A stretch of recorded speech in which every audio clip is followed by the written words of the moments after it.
कोई विवाह इत्यादि के लिए तपस्या नहीं करी, मैंने तो तुम्हें पाने के लिए तपस्या की। कि अच्छा, कि तुम्हें हमें पाने के लिए तपस्या की, अरे क्यों छुपा रहे हो बाबा? और देखो, यदि तुम्हें विवाह नहीं करना था, अब भगवान जो हैं करदम बाबा के मन की ले रहे हैं कि इनके मन में क्या है। उन्हें तो पता है घट घट के वासी है, अंतर्यामी है, लेकिन फिर भी मन की लेना प्रारंभ करते हैं। कहते हैं बाबा एक बात बता तू, कि जब तो तू विवाह नहीं करना तो तू मने कर देता, कि विवाह नहीं करना था तो मना ही कर देते। अब देखो, मैं तो राजा की पुत्री से आपका विवाह की बात करके आया और तुम अब इनकार कर रहे हो। अब बताओ हमारी बात कैसे रही? करदम बाबा कहते हैं कि यदि तुम विवाह की बात करके आ ही गए हो तो कोई नहीं, विवाह कर लेते हैं। अब भगवान कहते हैं कि मन मन भावे और मूड हिलावे, कि अंदर से तो अभिलाषा है, ऊपर से ही मना कर रहे हो। करदम बाबा कहते देखो विवाह करूंगा, लेकिन एक ही शर्त पे। बोले क्या शर्त है? कि आपको मेरे घर पुत्र बनकर आना है। भगवान कहते हैं लो कर लो बात। एक तो भक्त से मिलने आओ, भक्त को दर्शन देने आओ, भक्त का जैसे तैसे विवाह रचवाओ और उसके बाद इनके पास पुत्र बनकर आओ। यानी इन्हें फंसाने आए, इन्होंने हमें ही फंसा लिया। भगवान ने कहा ठीक है, तुम्हारे यहाँ पुत्र बनकर ही आए। लेकिन बड़ी कठोर तपस्या थी भगवान की। करदम जी की ऐसी कठोर तपस्या थी भगवान के लिए कि वो संतान बनने के लिए भी तैयार हो जाते। जा करके मनु महाराज से कहा कि अपनी आपकी पुत्री विवाह योग्य है, विवाह कर लीजिए, बड़ा सुंदर वर मिला है। लेकिन भगवान की बात है, राजा कैसे टाले? मनु महाराज ने कहा कि आप कहते हो तो विवाह कर लेते हैं। बड़े धूमधाम से विवाह करदम जी का मैया देवहूति के साथ संपन्न हुआ। संपन्न होने के बाद मैया देवहूति को साथ लेके अपनी कुटिया में आते हैं, वन में आए। वन में आकर के पूजा करने बैठे, भजन करने को बैठे तो उस समय उन्हें समाधि लग।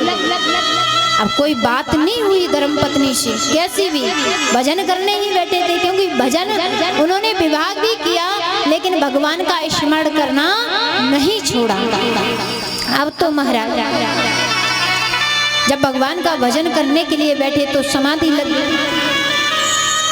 कई वर्षों के बाद समाधि खुलती है, और लेकिन जब समाधि लगी तो उस समय मैया देवहूति क्या सोचती है कि यदि मैं अपने पिता के घर जाती हूँ तो कहीं इन्हें दीमक ना लग जाए, धूल मिट्टी से ना ढक जाए।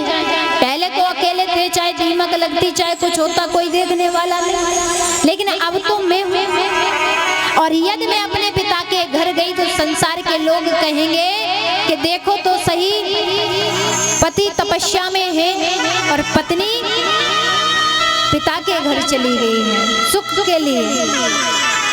अब मैया देवहूति कहती है नहीं, जब तक इनकी तपस्या नहीं खुलती तब तक मैं इन्हें छोड़ करके नहीं जाऊंगी। मैया सेवा करने लग गई अपने पति की। प्रतिदिन कपड़े से शरीर को साफ करती हैं, प्रतिदिन जहाँ पर पति तपस्या में बैठे हैं वहाँ पर प्रतिदिन झाड़ू सोनी करती हैं और पति की सेवा कर रही हैं। और खुद खाने के लिए बन के फल फूल इत्यादि पत्तों से रहते हैं। तपस्या करते करते इधर सेवा करते करते हुए माता देवहूति भी व्रत हो गई। इतने वर्षों तक तपस्या की। जब तपस्या से जागे तो करदम जी ने अपने सामने एक बुढ़िया माता को बैठे देखा। पूछा आप कौन है देवी? तब वह देवी बताती हैं कि याद करो आज से कई वर्षों पहले कि आपके साथ किसी राजा ने अपनी पुत्री का विवाह किया था। ध्यान देते हैं, ध्यान लगाया तो वह दृश्य याद आया करदम जी को। बोले हाँ कि वो आप ही हैं देवी? बोले हाँ, मैं आपकी वही धर्म पत्नी हूँ, देवहूति हूँ। करदम जी भी बड़ी सुंदर बात कहते हैं कि जब मैं तपस्या में लीन हो गया था तो तुम अपने पिता के घर क्यों ना गई? इस जंगल में तुमने क्या खाया, इस वन में क्या खाया, और इस कुटी में तो अन्न का दाना तक नहीं, क्या खाया तुमने? मैया देवहूति बड़ी सुंदर बात कहती हैं कि देखो महाराज, कि जब तक एक बेटी का विवाह नहीं होता है तब तक पिता का घर बेटी का होता है, और जब एक बेटी का विवाह पिता कर देता है, कन्यादान कर देता है और पति के साथ बांध देता है, तब वह अपने पति का घर छोड़ करके कैसे जाए पिता के घर? और उसके उपरांत तो आप तपस्या में बैठे हुए थे, आपकी सेवा कौन करता? करदम बाबा मैया देवहूति की तपस्या से प्रसन्न हो गए, और प्रसन्न होकर के वो सरोवर के किनारे गए और सरोवर में जाकर के अपनी पत्नी का हाथ पकड़ा और सरोवर में डुबकी लगा दी। जैसे ही सरोवर में डुबकी लगाई तो बाबा तो हो गए 20 वर्ष के, मैया देवहूति बन गई 18 वर्ष की। नया स्वरूप धारण कर लिया उस भक्ति का प्रभाव, उस तपस्या का प्रभाव से। अब करदम जी कहते हैं कि अब गृहस्थ जीवन आरंभ करते हैं। अब उन्हें वो बात याद आई कि जब विवाह हो रहा था उस समय मैंने भगवान से वरदान मांगा कि आप हमारे यहाँ पर पुत्र बन करके आओगे। अब जब गृहस्थ जीवन आरंभ हुआ तो करदम बाबा के घर में 9 कन्याओं ने जन्म लिया। सबसे बड़ी बेटी कला है, जो कला नाम की बेटी करदम जी की हुई, उनका विवाह ऋषि मारीची के साथ हुआ। और दूसरी बेटी है अनुसुईया। अनुसुईया का विवाह किसके साथ हुआ? अत्रि मुनि के साथ। अब ये बताओ अनुसुईया को कौन कौन जानता है? कभी चरित्र पढ़ा है देवी अनुसुईया का? जानते हो ना? कितनी महिमा है। आज भी उनकी गाथा गाई जाती है। तो विचार तो करो, वो भी स्त्री हैं और आप भी स्त्री हो। आप भी ऐसा इस संसार के लिए, इस भारत के लिए करके जाओ जो आपका भी नाम गाया जाए। जैसे मीराबाई का गाया जाता है, कर्माबाई का गाया जाता है, जैसे लक्ष्मीबाई का गाया जाता है। गाते हैं ना सभी। तो ऐसा कोई कार्य करो। तो एक बार संत नारद जो हैं तीनों देवियों के पास जाते हैं, क्योंकि तीनों देवियों के मन में अहंकार जागृत हुआ था। अहंकार आ गया था कि मुझसे ज्यादा कोई सतीत्व पर चलने वाली नहीं है, ऐसा अहंकार आया।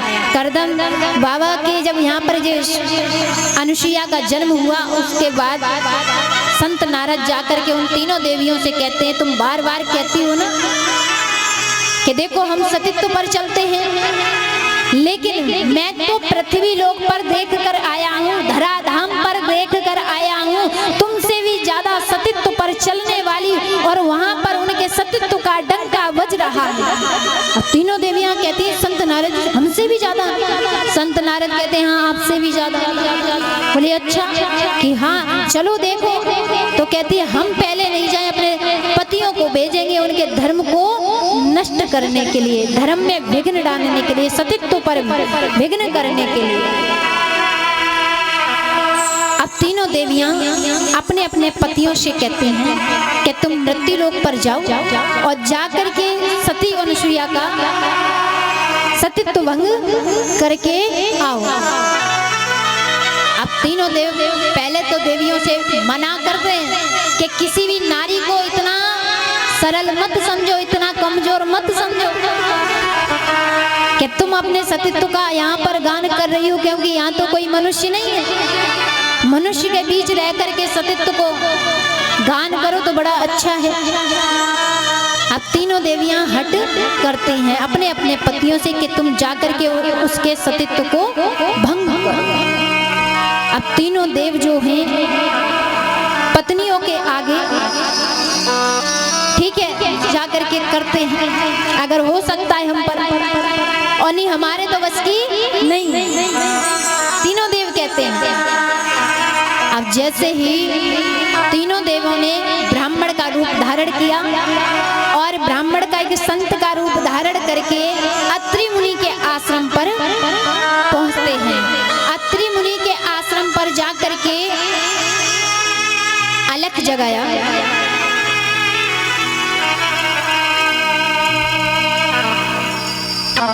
जाकर के अलख जगाते हैं। मैया भिक्षा लेकर के आती है। जैसे ही सती अनुसुईया भिक्षा लेकर के आई और ला करके संतों को देने लगी तो संत ने इनकार कर दिया। तीनों देवता इनकार करने लगे कि नहीं, हमारा अभिलाषा है कि आप